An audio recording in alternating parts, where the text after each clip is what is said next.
Item number 2 on the agenda, approval of the May 27, 2021 meeting minutes. Is there a motion? I make a motion to approve the May 27th meeting minutes. Motion by, I second that. and that's Ivy. Julie. I'm sorry.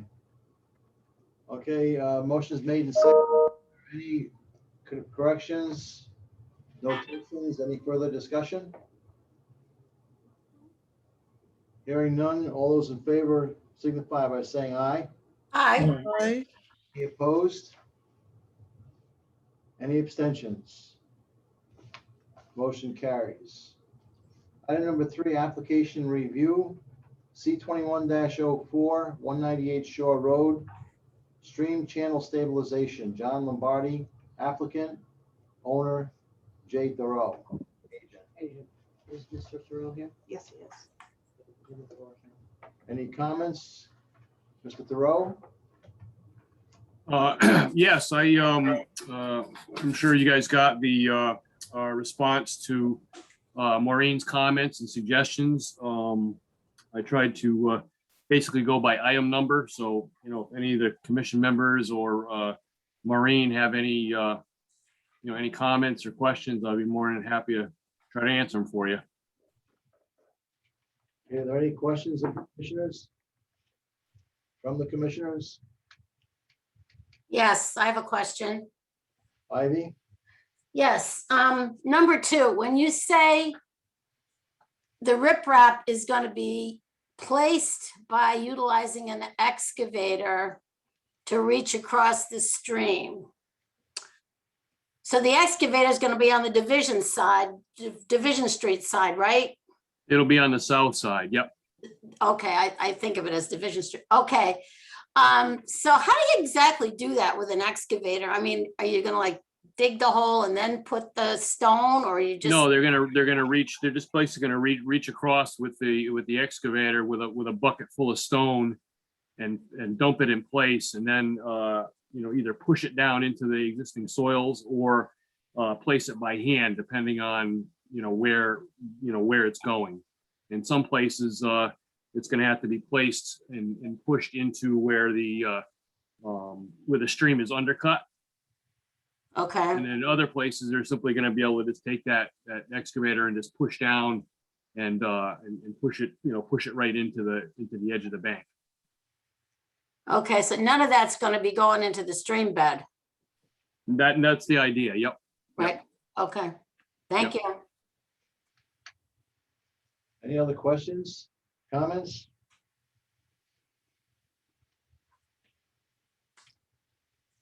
So we can entertain a motion now to, If you want, if there are no other questions or comments based on the Mr. Thoreau's response to staff, it would seem that we should be able to go to draft on that. So the chair will entertain a motion to move this application to draft. Julie Wainscott here, and I make a motion to go to draft permit on this application. It's very well written, very well, every point. With conditions, right? I'd second that. Okay. With the conditions, yes. As motion is made and seconded to go to draft with conditions. Is there any further comment? Hearing none, all those in favor, please signify by saying aye. Aye. Any opposed? Aye. Any abstentions? Motion will carry and we'll go to draft. Thank you, Mr. Thoreau. Thank you. Item number 4, new applications, C21-6, 394 Willits Avenue Extension, and 61A Myrock Avenue, install private gravity-fed sewer main. Waterford Woods LLC owner and applicant, the Atlantic River Consultants LLC. Questions or comments?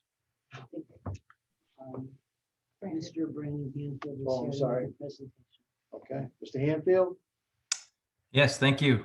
For the record, Brandon Hanfield with the Atlantic River Consultants, agent on behalf of the applicant, Waterford Woods LLC, and the owners are Waterford Woods LLC, Waterford Woods Consolidated, and Home Theater TV Inc.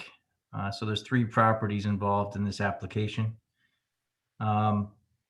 If you'd like, I'll give a brief overview of what we're proposing and what's already been approved, and I'm happy to answer any questions. Fine, very good. I don't know who's controlling, if it's Abby or, but I do have some color presentation boards of these plans if you'd like to share, allow me to share, or I'm happy to go through these. It's up to you. Yep, let me.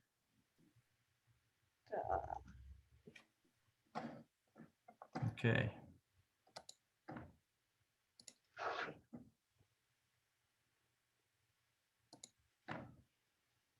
Yeah.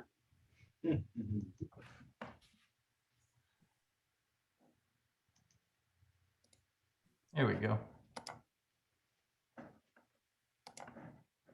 All right. There we go. Okay, thanks. Okay. All right, thank you. So I think everybody can see my screen now. So these are the same boards that you have in your package. Just all I did was really turn on the aerial, the 2019 aerial, and added some colors to help out here. So just for orientation, this project's located on Willits Avenue Extension to the left or to the north. Let's see, New London would be at the top of the page, Myrock Avenue to the east. The railroad corridor is due directly to our south, and off the page to the bottom or to the west would be Minor Lane. The properties we are working with now are 384 and 394 Willits Avenue Extension. As many of you may recall, we recently got approval for a multifamily development on those 2 parcels. And at the time, those were the only 2 parcels that we had ownership or potential for ownership of. Since then, we were able to add on the potential for this property here, which is 61A Myrock Avenue. It's doesn't have frontage on any town road, but it does have a little bit of a flag easement to Eversource, which is located to the due east of it. And we obtained easement rights from the owner of 61 Myrock Avenue, which is Atlantic Broadband. And that property is located to our east. So you see our development, or the approved development, in magenta. So I gave you the buildings and the roads as an example. And what we're proposing, or what was approved, was a pump station at the low point of our development, and a force main that would connect out to the sewer in Willits Avenue. So we've had about 1,500 feet of force main, and then a gravity connection out to Willits Avenue. We'd had to cut into the road and go through all those utilities. And let's see here if I can just give an example of, this is the town sewer network. This is our site here where we're proposing the development. And again, originally we proposed to connect to the sewer in Willits Avenue at this point right here. And the direction of this sewer basically goes in a counterclockwise direction. So the sewer goes down Willits Avenue, down Boston Post Road, cross country through, I believe, I don't know this development here, but this is actually Waterford Park, the recently constructed multifamily. And then it goes south down Minor Lane. And then it goes east along the railroad corridor, and it parallels right along the tracks. And then it finally goes under the tracks. So basically, we would be tapping in at the point here at our northerly limit in Willits Avenue, and the sewage effluent would go all the way around and end up right at this point. What we're proposing to do is, and I have one more example here of why we can't connect. This is the contours. Again, our site goes away from Willits Avenue. There's no way for us to connect with gravity. So what we're proposing to do is, now that we have a potential to own this property and purchase it, we're able to connect at the same point it would end up at with gravity rather than a pump station. And just one item I'll go back to before I go on. When we originally got into this project, looking at the town's GIS maps, we thought that this property, which is 394 Willits Avenue, extended all the way down to the railroad. And these manholes here have stubs built into them for the intent of developments connecting to them in the future when they install them. What happened was when they did the title research, we ended up not owning to the railroad. We own, you can see the property line here. So we own about 200 feet off the railroad, and the owner, this is a minor lane property you can't see, but they own behind us along the railroad. So that prevented us from considering gravity as part of the original development. So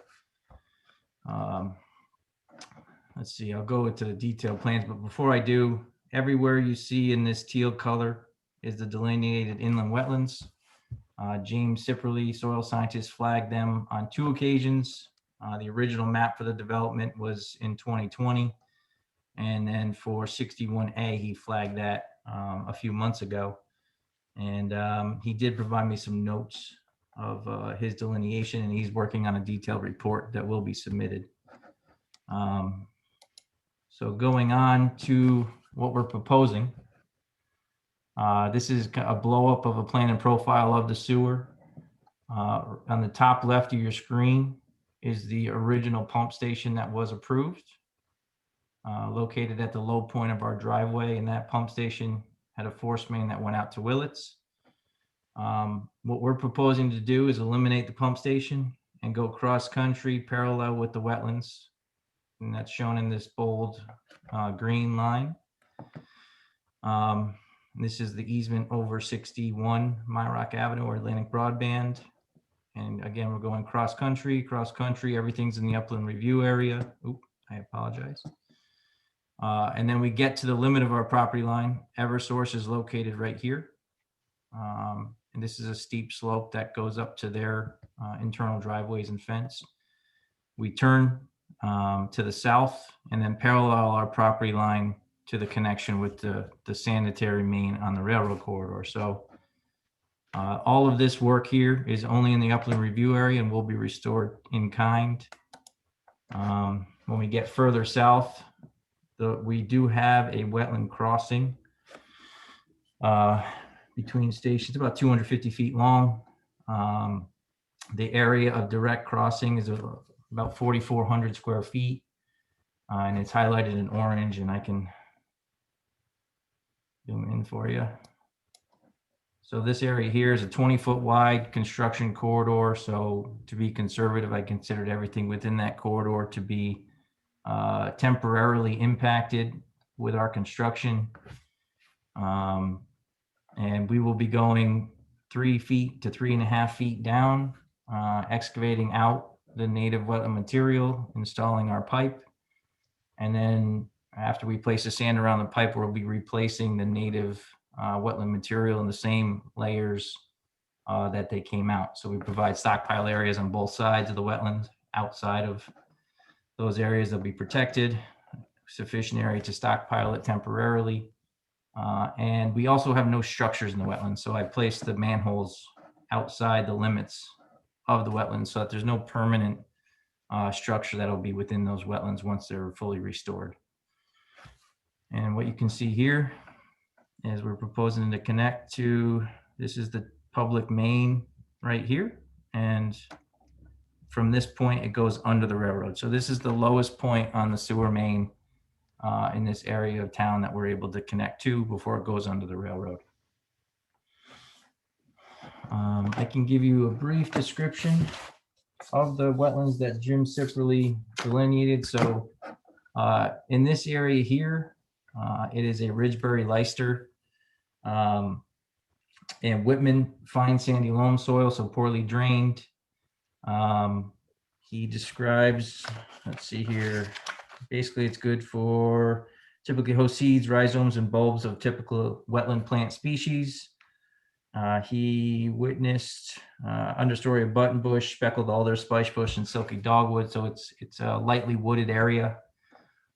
There are invasive species in this area, including greenbrier and multiflora rose. And he also witnessed skunk cabbage in that area. He did mention that as you go further to the west and get it to a lower topography. The soil has changed to more of an Adrian muck soil here, which has more frequent flooding and standing water. So by us paralleling our property line, we're keeping it out of those muckier and wetter soils.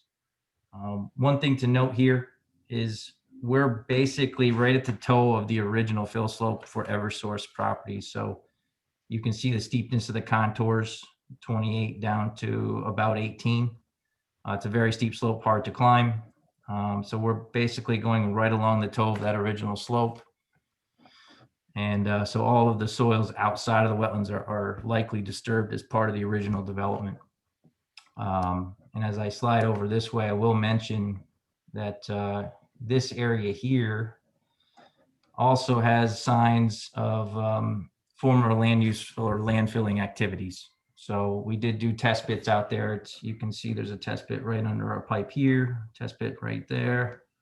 What we found is about 2, 3, 4 feet of overburden filling before we got to the native organic layer, and then we got into the sandier layer below that. So we did see the further to the north we went, the more fill we saw. So we're trying to stay right at the outer limit of that fill to not disturb it as much as possible.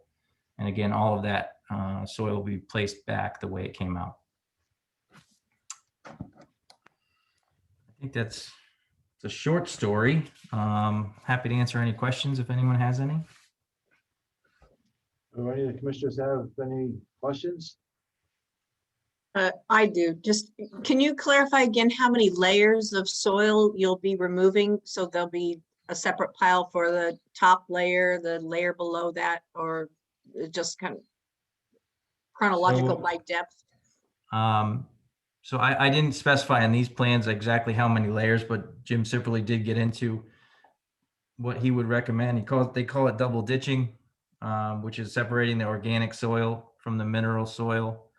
So you got that top mucky layer, then you have more of a mineral soil layer under that. So those will be stripped and stockpiled separately and placed back in that same layer depth. So I assumed it'd be between 18 and 24 inches of that material. And that's what I show in the profile here. And what I can do is work with Jim on better defining how those layers are stockpiled, and we can add those notes to the plan to make sure the contractor's fully aware of what they have to do. Thank you. Hi, Geneva Reniker here. I have a question. How far into the upland review area will work be conducted? So I tried to stay 10, 15 feet off the wetlands wherever I could. It's a little bit topography driven here because we're trying to stay shallow with the gravity main. So you can see the upland review area is this dark teal dashed line, and the green line is our sewer. So we're about 25 feet here. We get closer at this point. If I go back up a page here, you can see that once we get to this, we're between 25 and 50 feet away. And then one more point where we're pretty close, which is where the original development has the outlet structures, which is right here. So this is the plunge pool that comes from the detention basin. And so we will be crossing underneath that. And the straight shot allowed us to basically keep our cover and also save some pretty significant specimen trees that we saw out there. So you can see right at the property corner, there's a very large tree. And then here there's a 42-inch oak, and those are very important trees to us, and we want to keep them. So we worked around those significant trees. Thank you very much. Any other questions? Yeah, Julie here with another one. What is the grade on that? Is it constant the entire length of it? Yeah, so it's basically the minimum slope. So the minimum slope that Waterford will allow is 4/10 of a foot, 4/10 of a foot per foot. We're doing 5/10 of a foot per foot. So it's very flat as we can go, and as minimal cover as we can get. And that's to minimize the amount of excavation we need, and also to try to stay out of ledge. And that pretty much follows the contours. Yeah, It's you really can hard to see- read at that scale. Yeah, it is. And so the only spot where we get a little bit out, again, this is where the landfilling is here.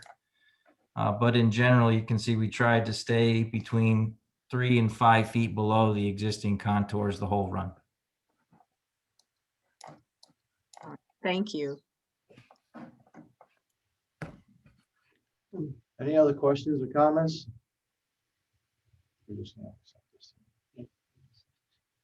Hearing none, then we'll accept the application and for further review.